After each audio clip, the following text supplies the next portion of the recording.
Well, it's hot. It's a lovely cool breeze, thank goodness. But it's perfect walking weather. It's nice and warm, it's not too cold. It's just wonderful. What a beautiful day.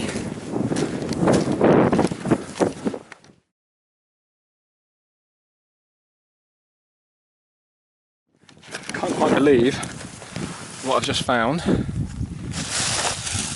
Jammed in between two rocks. Yogurts, cakes, obligatory hanky. People always leave them.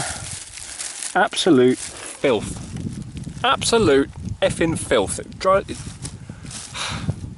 It's really depressing. Oh, so depressing. I'm not sure I've got a spare bag to actually bag that up with. That wasn't somebody leaving something accidentally, dropping a sweet wrapper by mistake. That's wedged into a rock. Oh, God.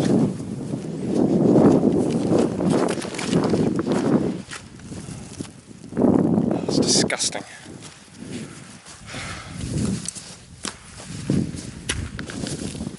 Not sure what to do with it now.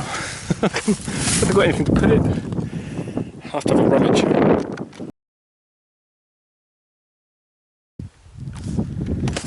Right, I found a really, really old bag which itself had a hole in it, so I put it in there and there was yogurt oozing out of that. And I've sacrificed my rain protector for my bag and just stuffed it inside.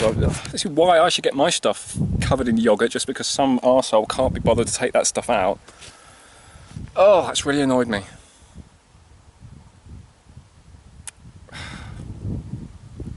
Stay bright, stay happy. It's a lovely day in the hills.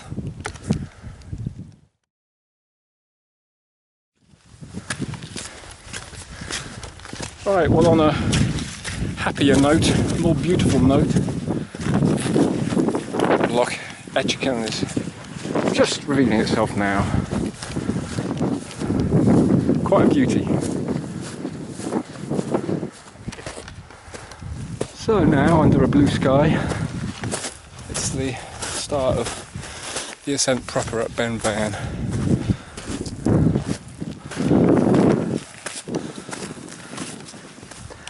Just started the ptarmigan. Not gone white yet, it's tail end of summer. It's only a matter of time though. It's always a nice sign that winter's coming. The ptarmigan and the hares start going white. I can hear another one calling over to my left. Hardy birds, living all the way up here.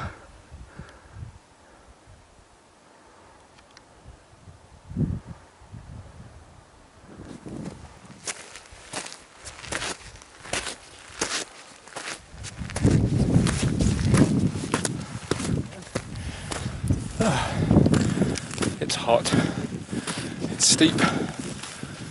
Oh dear.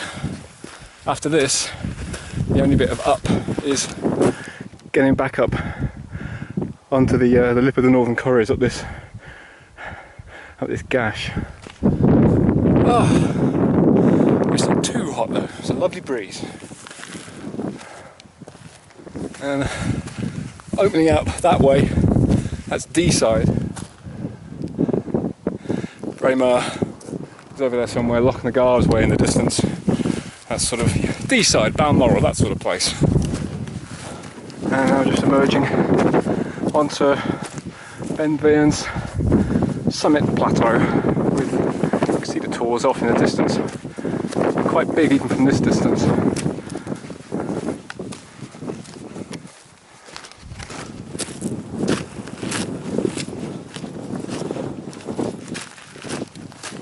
It's quite a strange, almost desert-like landscape.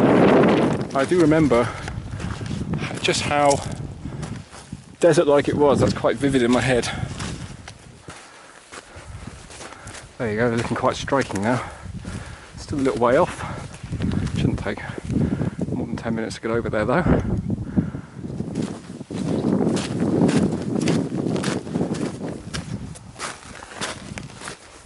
We these are the tours on Benvironment.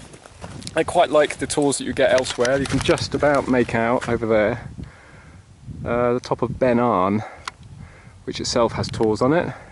Benvironment also has a few things that are similar to it, and of course Beinn Mheadhoin, which is over there somewhere.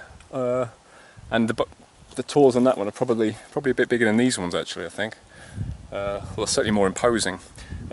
Locally they're called barns, and which is why on Beinn Mheadhoin there's the tours over there are called the Barns of Beinn. And weirdly, you see them and you think they've been completely sculpted by ice. And apparently, though, there is evidence that ice has been involved to some extent. For the most part, from what I can glean, they're not glacial objects as such. They're more either they're pre-glacial or periglacial, which means that it's during the glacial period, glaciers nearby, and there's lots of freezing and thawing and freezing and thawing, and that's what's chipped away at this rock. Weathering, essentially, the kind of weathering that's working on all the rocks on all of our hills, slowly diminishing them. Whatever their origins that people are quibbling over, they're quite strange objects in the landscape. They come as a bit of a surprise, really, when you're going through what is otherwise a very beautiful landscape, but it tends to be just uniformly smooth and rocky, without sort of huge features in the landscape. Big quarries, of course, big rivers, big cliffs, but you don't tend to have single objects just sort of looming out of the mist, which is what these do when you're arguably it's actually more impressive when you're in a whiteout or you're in cloud, even if you know they're there. But when they start looming out of the murk in front of you, it's they look so much bigger than they actually are, because you're just going in a very, very white landscape. Even in fog, everything's just sort of one hue, and then these enormous things just sort of raise out of the murk in front of you, and often you can be meters from them before you actually see them. So you can imagine walking up on this, it just rearing up in front of you. if your navigation's a bit off and you come upon them sooner than you think, it can be a bit of a surprise, a bit of a shock, just trundling along and suddenly there's enormous great big barn in front of you. Wonderful objects though.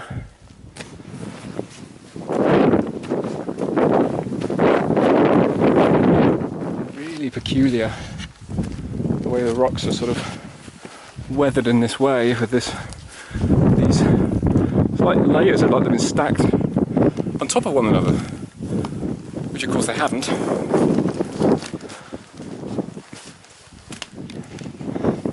If I remember rightly, you can get up it handily, because the rock is made up of these very coarse, large crystals in granite. It's wonderfully grippy for getting up. Really grippy rock.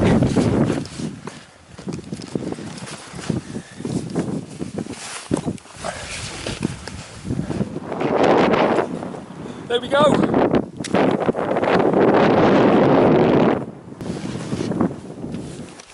Well, it's taken... It's a nice place to sit just for a little bit, have a sandwich, have some tea and some cake. It's taken, I don't know, just under 4 hours, 3.5 hours, 4 hours to get here. All the way from over there down into Loch Arm, which is down there somewhere, and then up. See, there's a shelter stone crag over here, and came up here and then around the back and over. So I just need to go all the way down again and up here. Here. What a beautiful, beautiful day. I haven't actually been hill walking much this summer. I don't know, I've struggled to find motivation sometimes to actually get out. I don't usually have that problem in winter, but in summer, just plying the same roads week in, week out doesn't have the same drive for me that it used to, I think, outside of winter and autumn and spring. But I've only had a couple of walks. I've had a stupendous walk up Ben Alder, and I had a great one up Benvironment, which is one of the ones, actually, Benvironment is this one over here. It's actually the one I tried to get up in winter, actually, in is it February? I was trying to go to the Sneck, and that's when I was beaten back by the weather. Yeah, so I went up that in the summer and actually had an amazing walk in weather much like this, even calmer than this, if anything. That was an amazing day as well. So I've had a few good walks, mainly in the Cairngorms, it has to be said. But I can feel it turning now. It's a bit of a chill in the wind. The hills, the green is going, and everything. There's a bit of a brownness coming into the hills again now. So we are definitely heading towards autumn, and we're just fingers crossed that winter bears more fruits than it did last year. Actually, we had lots of snow last year, we just couldn't get at it. So fingers crossed. I can feel like we're on the slide now to winter, and I think that's why I'm here today, actually. As soon as you get into September, it just feels a bit more autumnal, and I start to feel a bit more motivated again. Although I can't deny it was really difficult getting out of bed this morning. When the alarm went off at 5 o'clock, I didn't get up till 5:45. So it is an effort to get out, but once you get up here, oh my goodness, I mean, how could I have missed out on this? It's just stupendous.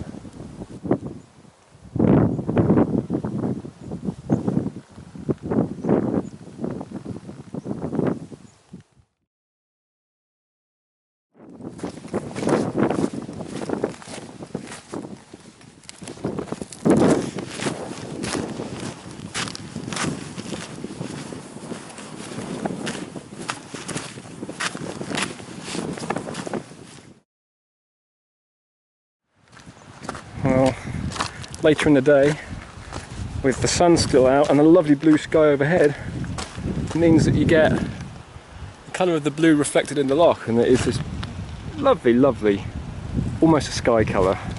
It's nice too, looking down at the beaches, and I might have had it to myself before, but as you can see, there are plenty of people doing whatever they're doing. They're camping? Can't tell. First time I've been in shade for hours. I can hear people shouting. I don't know if folk are climbing up there today. Well, I have found somebody on the rock face. I don't quite know how I found them, because they're tiny, tiny, tiny. I think I found 3. There's one. You can see they're holding the rope. Just follow the rope up. Hello, there's another one. Oh, it looks exposed. Rather than me, but if we go further up, somewhere up here. Ah, that's number 3. Is that a person? Yeah, there we are. Somebody up there. If I pan out, you get a sense. There you see the other climbers there. Just what an immense rock face this is.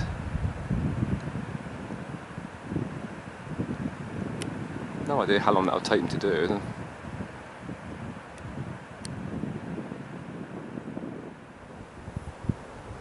you fancy that?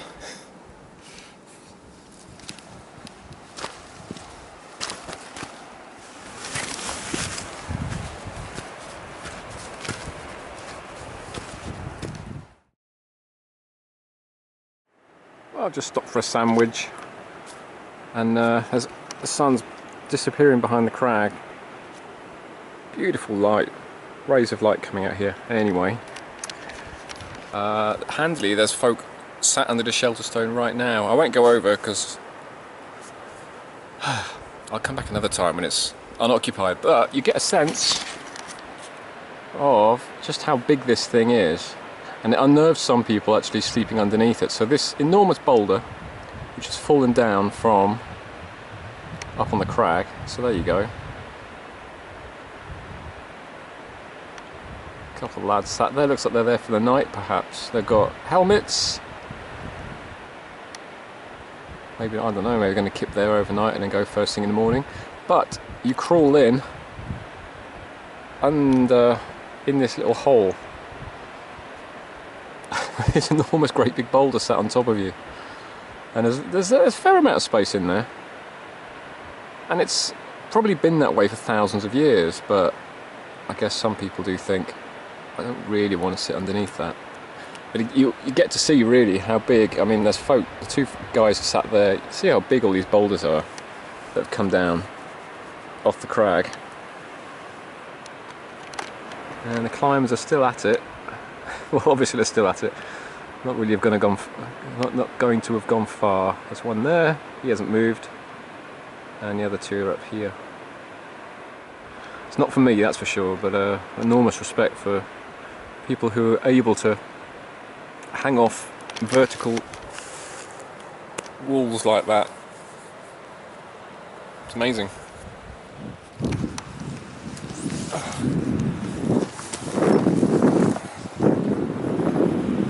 Last bit of up. I have to say the day actually turned out, weather-wise, even better than I imagined it would. It said it was going to be starting off well and clouding over a bit later, and if anything it's got better and better as the day's gone on. It's an entirely different prospect in winter though, when the loch's completely frozen, hills are covered in snow, the wind howls through this glen, and the sun barely gets in a lot of the time when the sun's at its lowest, so it can be quite a cold place. That said, it can get to be a lot more sheltered than up on the plateau. So you can sometimes be sat down here in winter. You might be cold and uncomfortable, sat underneath a shelter stone perhaps, but it's a damn sight more sheltered than it's about to be once you go all the way back up there again and work your way home.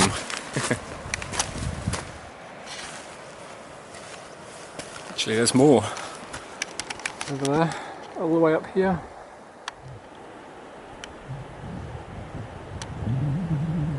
All the rage today. Another big wall, but not quite as big as that one.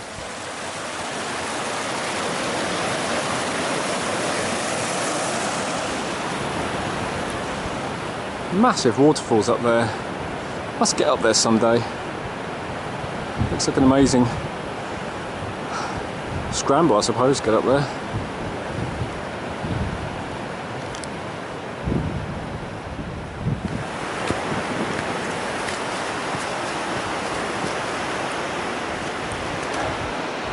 There's the tours at the top of Benvironment. All up there. That's where we were. Oh, goodness gracious.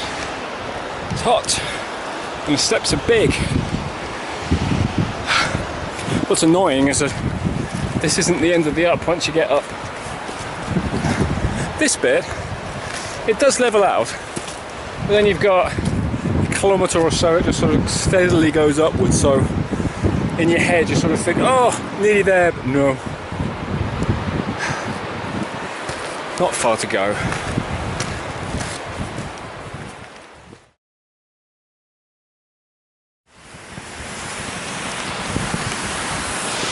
Oh, it's a horrible way to end.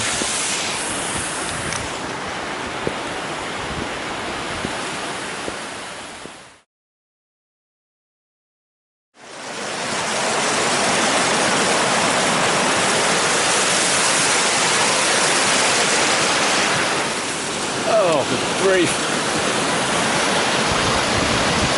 Knackered.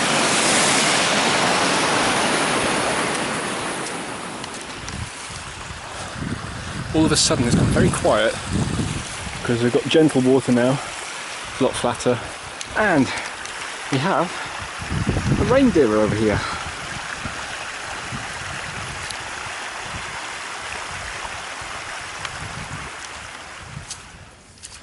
Reindeer aren't native, of course, and it's not anymore. They may have been here a long, long time ago, but this herd was introduced back in the 50s. From Scandinavia, I think, and they do all right here. They eat lichens on the ground. Climate's well to their liking. I was here about just under 2 weeks ago and they were in this exact spot. I was hoping they might be here again. It's funny, they're never as big as you think. I was thinking it's like puffins. Everyone thinks puffins are huge. Same with reindeer, you think they're really big things, but they're not. And you can hear their feet clicking. It's a tendon in their feet that clicks.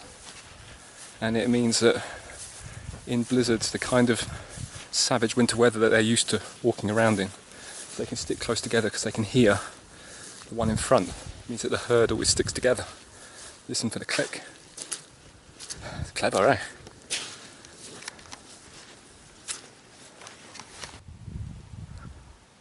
Don't know if you can hear that. Can you hear that clicking? I think it's just wonderful to see them. It's just, I suppose, it's a little glimpse of a different Scotland, I guess. Some of the kinds of animals that we used to have a long, long time ago. You just seeing them here to get a sense of how the land perhaps should look like. At least the high hills. They seem very at home.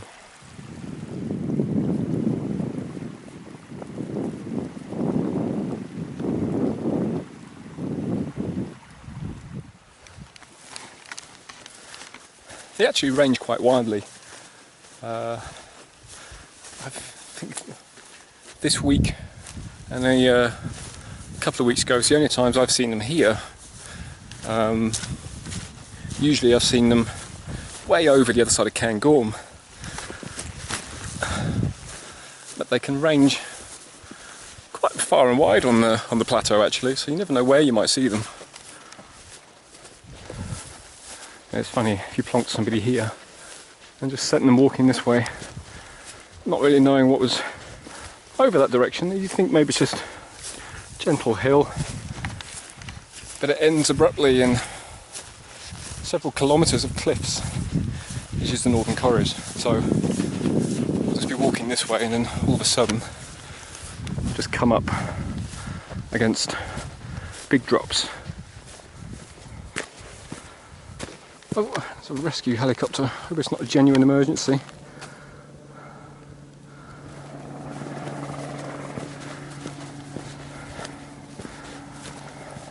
And this is the lip of the Northern Corries. This is the Fearcall Ridge. Comes up here.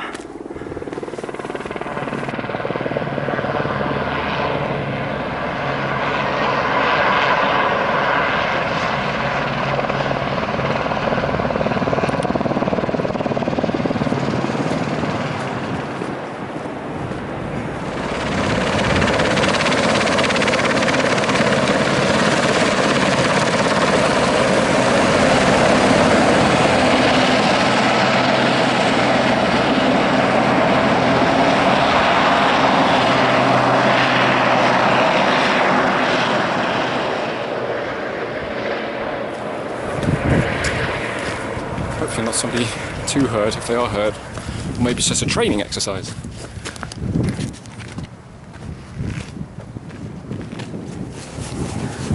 And that's 0.1141, and then the route is back down there, back to the car park.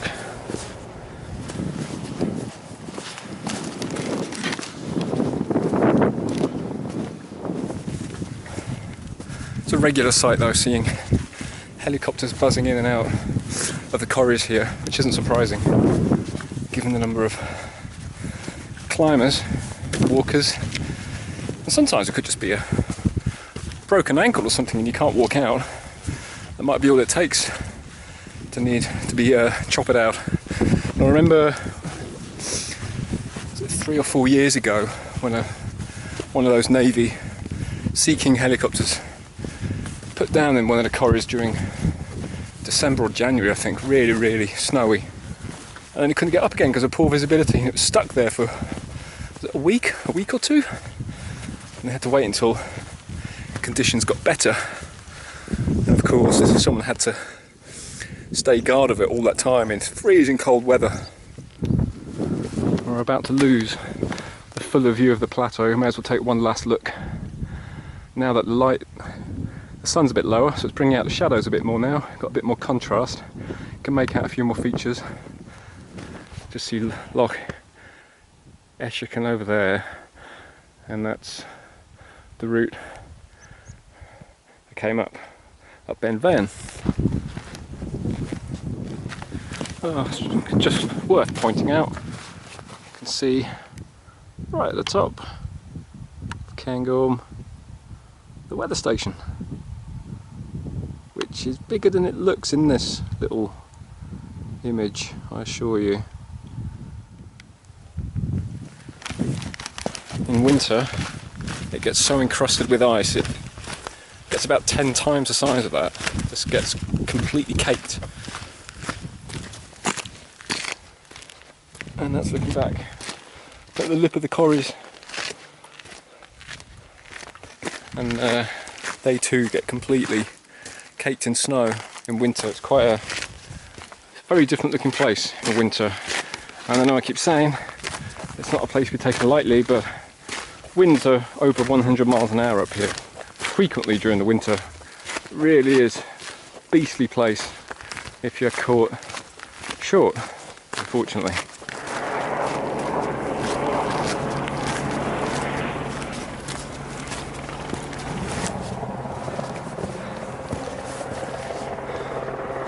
Here we are, back where we started, point 1141, and from here it's just a nice easy descent back down to Corrie Cass. It's almost 5 o'clock. It's been a good long day, and I wanted it to be. I was worried it was going to be a bit short, but coming all this way, it is a long drive and you want to make the best of it, especially when the weather is like this.